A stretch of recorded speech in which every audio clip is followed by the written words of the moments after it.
Okay, so you want to own a soft drink company. The picture in your head is probably simple. A bright label, a catchy name, bottles racing down a filling line, and pallets leaving the warehouse faster than you can stack them. Get enough cans onto supermarket shelves, sell each one for more than it costs to make, and the money should fizz upward with the carbonation. Except the drink itself may be the least interesting part of the economics. A soft drink can be cheap to formulate, yet expensive to turn into a repeat purchase. You need packaging, production capacity, freight, distributors, retailer relationships, promotions, working capital, and enough brand recognition that your product does not spend 6 months gathering dust beside 50 nearly identical cans. And the companies that look most like manufacturers are often really operating a more complicated system of brands, concentrates, bottlers, and distribution rights. Coca-Cola makes the contrast unusually clear. In 2025, concentrate operations represented 59% of company net operating revenue, while accounting for 85% of worldwide unit case volume tied to that model. And the company says finished product operations generally produce more revenue, but lower gross margins. So if you were building your own soft drink business, what would you actually want to own? The factory, the formula, the brand, or the route to the shelf? Because before you price a single can, you need to understand where the real money is made and how much capital it takes to reach it in the first place. The first decision is not what flavor to make. It is what kind of soft drink company you actually want to own. At one extreme, you can build the physical system yourself. Tanks, mixers, carbonation equipment, filling lines, labeling machines, quality control systems, warehouse space, forklifts, maintenance staff, and enough working capital to keep all of it moving. That gives you control, but it also turns a beverage idea into a manufacturing company before you have proved that anybody wants the beverage. The more accessible route is to own the brand and outsource production to a co-packer. You develop the formula, control the trademark, choose the packaging, buy a production run, and let an existing plant manufacture the cans. This changes the economics immediately. Instead of betting millions on stainless steel, you are buying production capacity only when you need it. That does not make the launch cheap.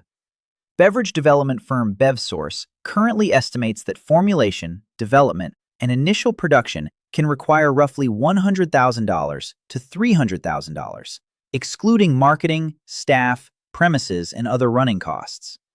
It separately estimates commercial formulation at around $20,000 to $45,000, depending on the beverage and number of SKUs. Those are service provider estimates rather than universal startup prices, but they illustrate the real point.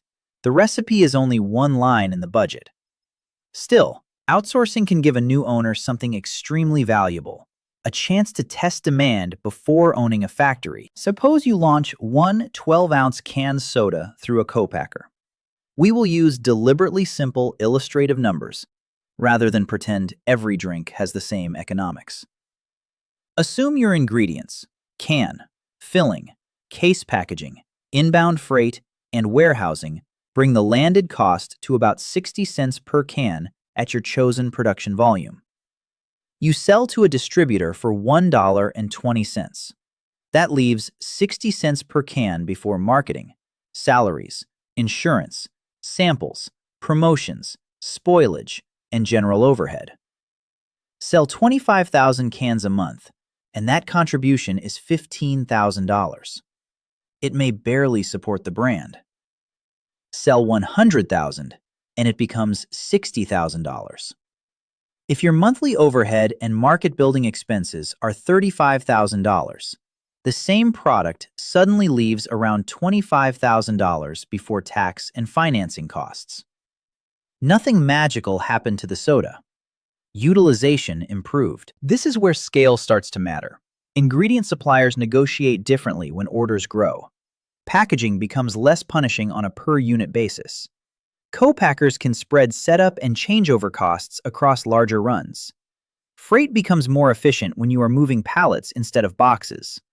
The little costs that looked harmless at 5,000 cans can become the difference between a viable margin and a decorative hobby.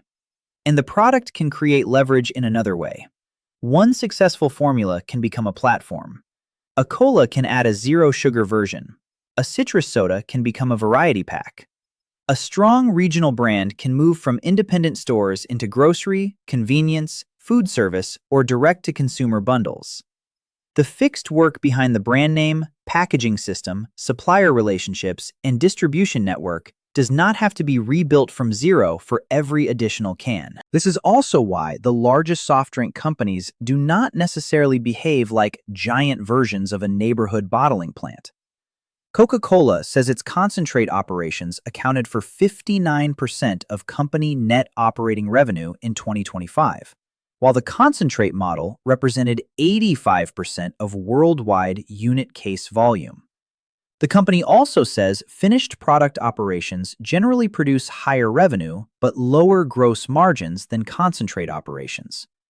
In other words, moving more physical liquid through your own hands can produce more sales dollars without necessarily producing the best economics.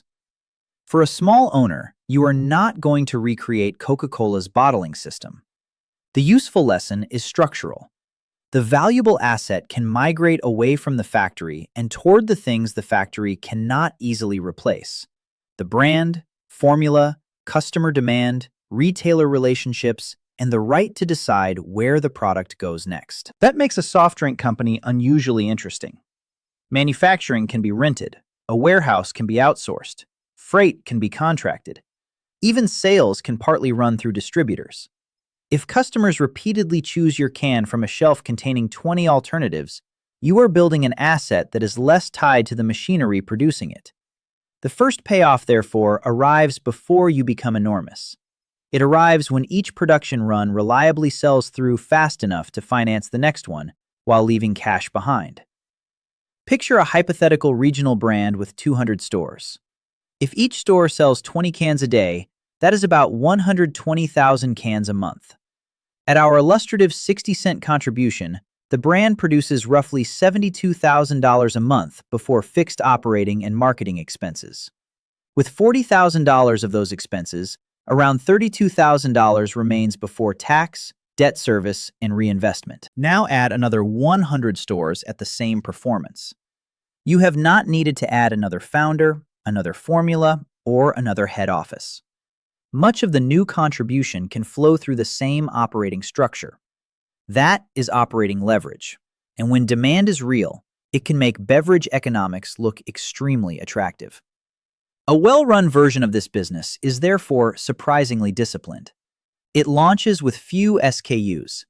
It uses production runs large enough to control unit costs, but small enough to avoid burying cash in unsold inventory. It keeps manufacturing reasonably close to its market because shipping water across a continent is an expensive way to feel important.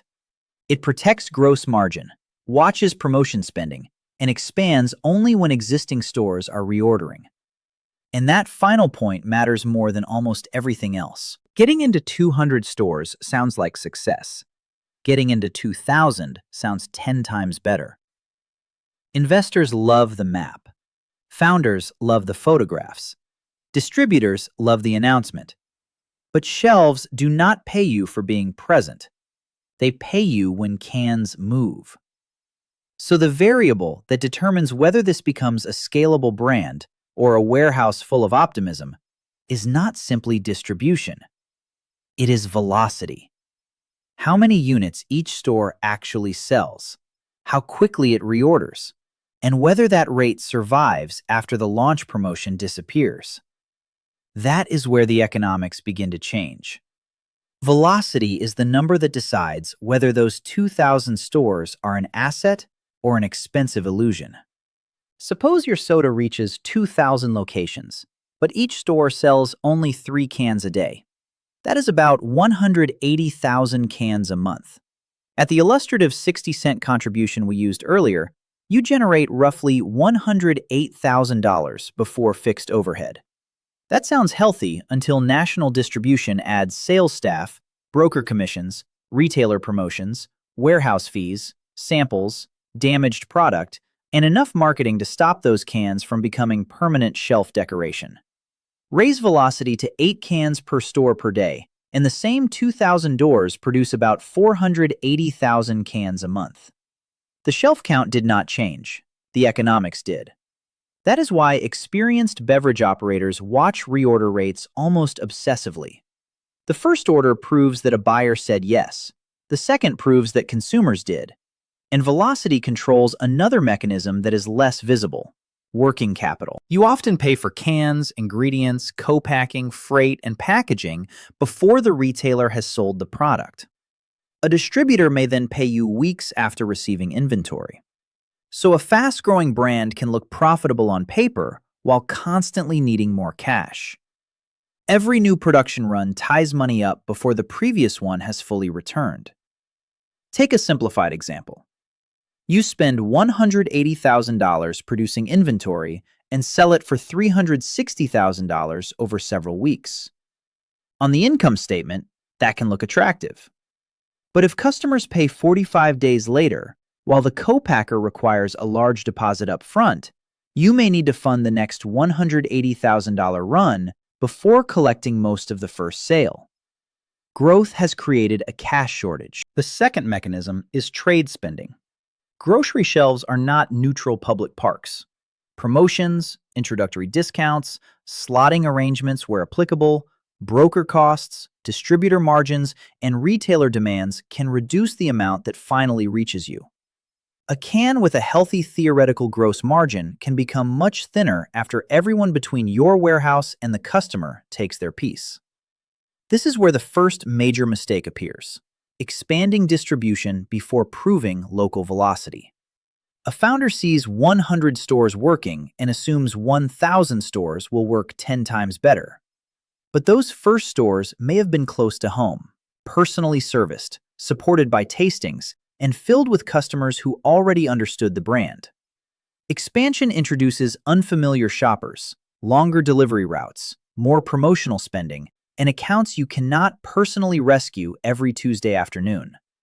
The second mistake is confusing gross profit with available cash. A beverage company can report impressive sales and still struggle to finance inventory, overhead, acquisitions, and debt. New Age Inc. is a useful caution because it shows the difference between visible scale and financial durability. The company sold a portfolio of beverage and wellness products, reported roughly $349 million in revenue during the first 9 months of 2021, and generated substantial gross profit.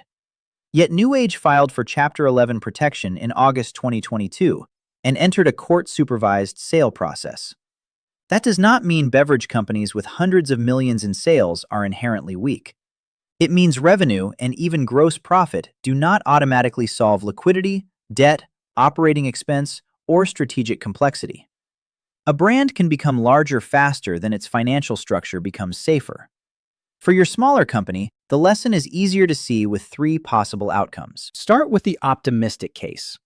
You operate 1,500 stores, averaging 10 cans a day. That is roughly 450,000 cans per month. At a 60-cent contribution, you create about $270,000 before fixed operating costs. Suppose payroll, marketing, brokers, warehousing, administration, insurance, travel, and other overhead total $160,000. About $110,000 remains before tax, financing costs, and major reinvestment. If velocity holds and cash collection is disciplined, the brand can finance larger runs, negotiate better production terms, and expand from strength rather than desperation. You could reach operational stability within a year or two, depending heavily on how much you spent building the brand in the first place. Now take a more realistic case.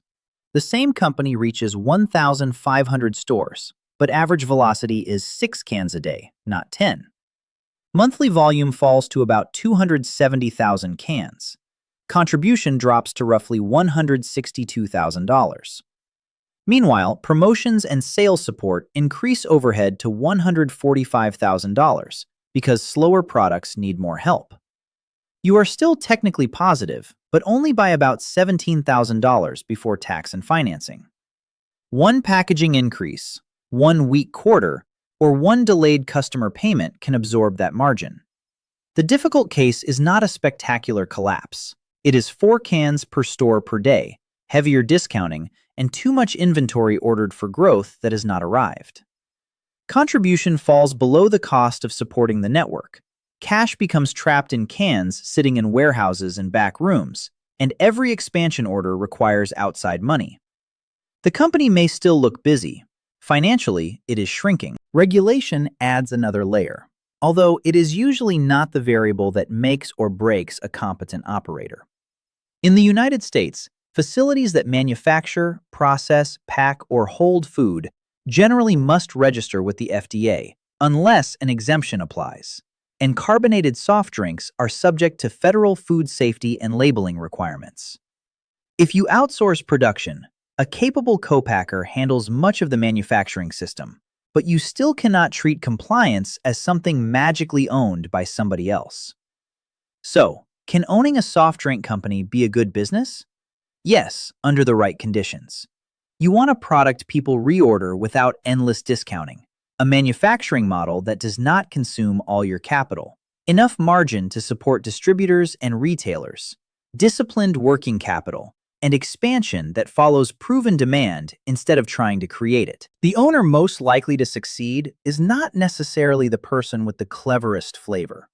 It is the person who understands how quickly every dollar leaves, how slowly some of it returns, and exactly what has to happen on the shelf in between. Return to that original image. Pallets leaving the warehouse, trucks moving, shelves filling. At the beginning, that looked like success. Now you know it is only movement. A soft drink company does not become valuable when it can put cans everywhere.